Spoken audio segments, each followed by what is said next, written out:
लेकिन सबसे पहले इस वक्त चूंकि फैसल चौधरी भाई मेरे साथ मौजूद है तो मैं बात का आगाज चौधरी साहब से करता हूं। चौधरी साहब अस्सलाम वालेकुम। जी वालेकुम अस्सलाम। चौधरी साहब, पाकिस्तान, अमेरिका, सदर ट्रंप, शुक्रिया, ये सारी बातें चल चुकी हैं और आपके इल्म में सारी बातें मुझसे ज़्यादा है। पूछना किबला आपसे यह चाहता हूँ, हुकूमत पर इंटरनेशनल प्रेशर और लोकल प्रेशर तो खैर पहले ही नहीं था। अवाम कप्तान की रिहाई चाहती है, मगर पीटीआई की जो मौजूदा लीडरशिप है उसके पास जो जवाब और जो स्ट्रेटजी है वो मेरी समझ से तो बाहर है। आप इन लोगों के बहुत करीब हैं चौधरी साहब, आपको कुछ समझ आती है तो मुझे और मेरे नाज़रीन को जरा आसान जबान में समझा दीजिए, ये चाहती क्या है क़यादत पीटीआई की? देखिए, पीटीआई की क़यादत जो है चाहती तो वो भी इमरान खान साहब की रिहाई है, लेकिन इशू ये है कि जो नज़र ये आता है कि जो सियासी क्योंकि एक्सपीरियंस नहीं है और इनकैपेबिलिटी भी है और इनकैपेसिटी है जो मौजूदा लीडर्स साहबान हैं, और वो समझ नहीं पा रहे कि इमरान खान साहब को बाहर निकालने का रास्ता क्या है।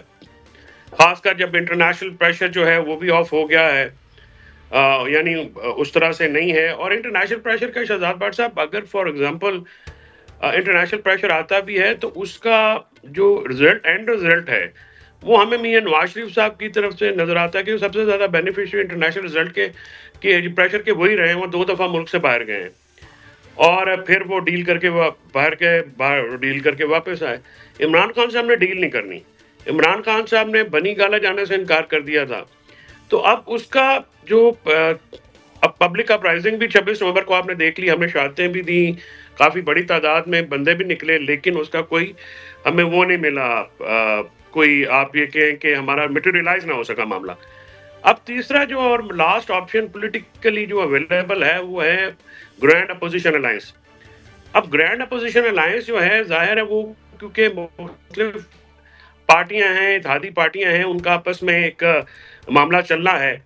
उसमें जो पॉलिटिकली जो एक्यूमेंट चाहिए होता है, या आप समझें कि जो बारीकियां होती हैं, खासकर जब आप इत्तेहाद अपने सियासी मुखालफिन के साथ कर रहे हो, तो उनके साथ जो है ये मामलात करते हुए बड़ी डेलिकेसी, बड़ा नाजुक मामला होता है। फिर आपका मुकाबला जो है वो कोई सियासी जमातों से तो है नहीं, तो उस चीज़ को भी आप मद्देनजर रखें। तो ये एक जो हम लोग वर्कर्स हैं या जो इमरान खान के चाहने वाले हैं, हमें ये जो एक मायूसी इस मौजूदा लीडरशिप से, ये अभी की नहीं है बाय द वे, ये पहले 4 अक्टूबर को एक डिसेप्शन हुआ, यानी वर्कर्स निकले, ये नहीं निकले। फिर 26 नवंबर को लीडरशिप तकरीबन 1-2 को छोड़ के 4 को अली अमीन को सब तनकीद ज़रूरत करते हैं, लेकिन अली अमीन तीनों दफ़ा वहाँ पे मौजूद तो थे, वो खुद मौजूद थे, लेकिन जो इस वक्त क़यादत है वो तो नहीं आई इन दोनों मौकों के ऊपर। तो जो वर्कर है वो ज़ाहिर इनके कहने पे निकले अभी नहीं, और उनका टोटल हमारा जो मतमा नज़र वो तो इमरान खान साहब की ज़ात है और इमरान खान साहब की रहाई, जैसे आपने कहा है, हम तो चाहते हैं कि हमें एक प्लान दिया जाए, हमें एक रास्ता बताया जाए कि आप क्या करने वाले हैं। इमरान खान साहब की जो गिरफ्तारी है उसको नामलाइज तो नहीं कर सकते कि हाँ वो अंदर ठीक हैं, उनकी सेहत ठीक है, फिट है। ज़ाहिर है मेरे से ज़्यादा तो कोई नहीं जानता कि वो किन हालात में वहाँ पे ठीक हैं, सेहत उनकी ठीक है, अल्लाह का बड़ा करम है।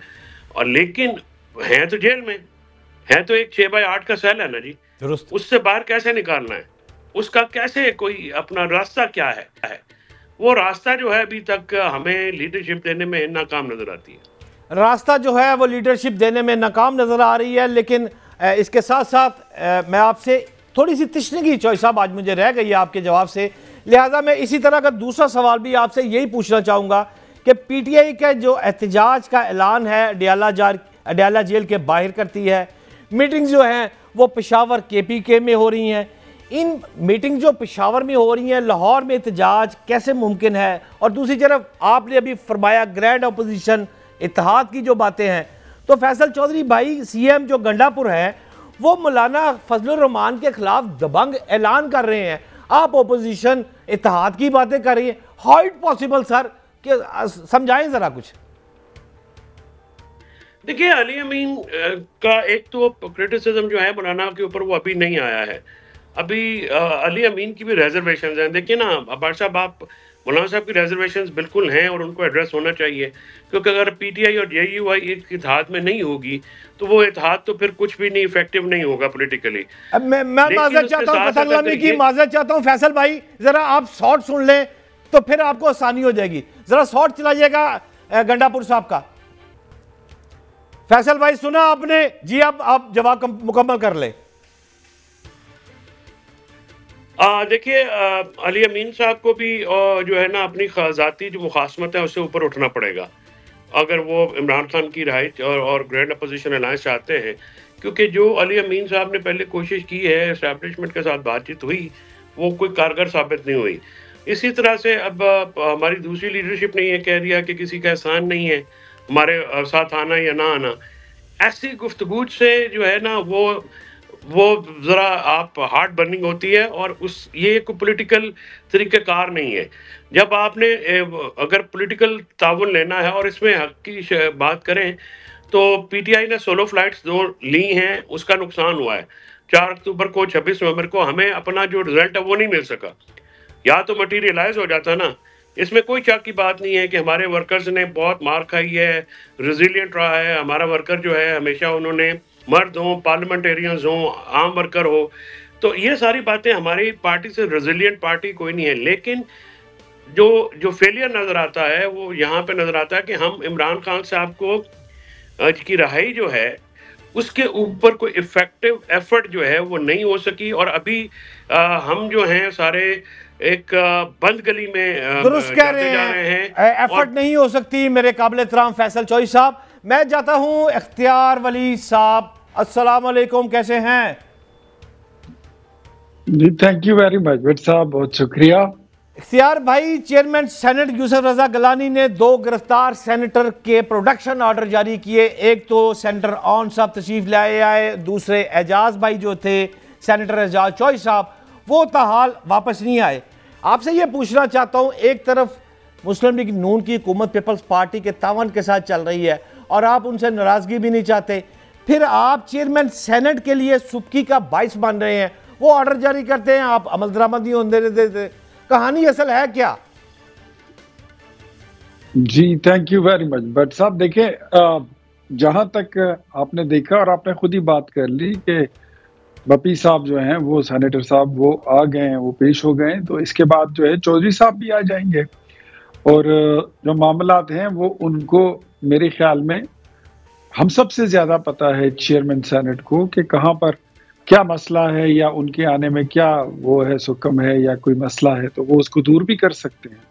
बट मेरे ख्याल में चेयरमैन सेनेट जो है वो अपने इख्तियारात से भी वाकिफ़ हैं, और वो जो उनको चौधरी साहब के मसाइल हैं वो उनसे भी वाकिफ़ हैं। तो जिस तरह आपने देखा कि बपी साहब का उन्होंने कल किया और आज वो पेश भी हो गए, तो there is some serious things, serious कुछ एलिगेशंस ऐसी हैं कि जिसको मतलब रूल आउट नहीं किया जा सकता।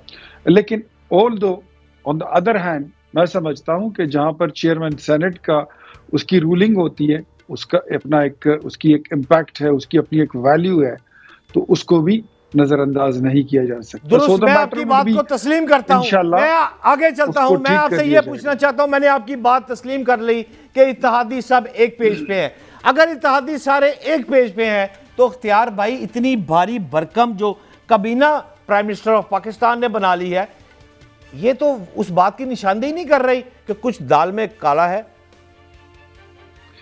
बट साहब देखें, इस वक्त टोटल कैबिनेट कितने लोगों पर मुश्तमिल है, आपको कुछ पता है? बता सकते हैं आप? सर मुझे तो आपको भी मुबारकबाद देनी है कि आपको भी माशाल्लाह कोऑर्डिनेटर का ओहदा दे दिया गया हजरत। Thank you very much. आपको मैं बताऊं कि इस वक्त काबीना की तादाद जो है वो अभी भी मेरे ख्याल में जितनी जरूरत है शहबाज शरीफ साहब को, माजी में हमने देखा था कि लोगों को नवाजने के लिए, लोगों को अकोमोडेट करने के लिए वजारतें दी जाती थी। आज वजीर आजम शहबाज शरीफ ने, मैं खुद इस प्रोसेस से गुजर रहा हूं, मैं देख रहा हूं कि वो हर वजारत के लिए मुनासिब बंदा वो ढूंढ रहे हैं कि किस मिनिस्ट्री में कौन सा जाना चाहिए। डॉक्टर मुस्तफिक मलिक जैसे बड़ा नाम, एक काबिल पढ़ा लिखा इंसान, एक्सपीरियंस्ड, वेल एक्सपीरियंस बंदा, उनकी मिनिस्ट्री चेंज कर दी गई, उनको हटा दिया गया पेट्रोलियम से, उनको क्लाइमेट चेंज पर भेज दिया। इसी तरह शहजा फातिमा का चेंज हो गया पोर्टफोलियो, मुख्तलिफ पोर्टफोलियो जो है वो चेंज हो गए। एक एक वजीर के पास 3-3 वजारतें थी, तो उसके लिए वो एक बंदा बैक वक्त एक वजारत या ज्यादा से ज्यादा 2 चला सकता है, 3-3 नहीं चला सकता। तो इस बोझ को तकसीम करना था, और प्राइम मिनिस्टर ने ये 1 साल का अरसा, मेरे ख्याल में ये अब भी ज्यादा है, उनको पहले ये कर देना चाहिए था कि वो हर काम के लिए अपने बंदे की सिलेक्शन करके, ये टोटली उनका प्रोगेटिव है कि वो उनको दें और उनको टास्क दें कि आपने मुझे इतने महीने में मुझे वापस प्रोग्रेस देनी है। शहबाज शरीफ का कमाल ये है कि वो हर 3 महीने बाद हर वजीर की परफॉर्मेंस लेते हैं। ये आप दुरुस्त कह रहे हैं। परवेज खटक साहब इंतहाई काबिल आदमी हैं, उनको भी जनाब ओहदा दे दिया गया वजीर दाखिला के साथ। तलाल चौधरी साहब वो भी आप बराबरी पे साथ होंगे, इससे पाकिस्तान के लिए बेहतर होगा। लेकिन आज इख्तियार भाई मेरे इस मूड में हूँ कि आप मेरे इंतहाई काबिल एहतराम भाई फैसल चौधरी को एक सवाल मेरी जगह पूछे, आप क्या पूछना चाहेंगे मेरे मेहमान फैसल चौधरी साहब से? फैसल साहब से तो मैं यही पूछूंगा मेरा भाई के ये जो मामलात हैं, क्या आप ये इंतशार की सियासत से, जो रियासत से टकराव की सियासत है, जो अपनी स्टेट के अगेंस्ट जो चीज़ें उठा रहे हैं, देखिए आपकी जो दाल है वो गल नहीं रही है। इत्तेहाद बनाने की हो, फाइनल कॉल की हो, या अब मुल्क से बाहर लोगों को खत लिखने की हो, कोई दाल आपकी गली नहीं, कोई दाल नहीं गई। सवाल क्या है सर, सवाल बताएं। सवाल ये है कि क्या आप इस इंतशार से 2 कदम, शॉर्ट आंसर फैसल चौधरी साहब, इंतशार की सियासत खत्म करने की दरखास्त की है मेरे भाई इख्तियार वली साहब ने। फैसल भाई, इंतशार की सियासत।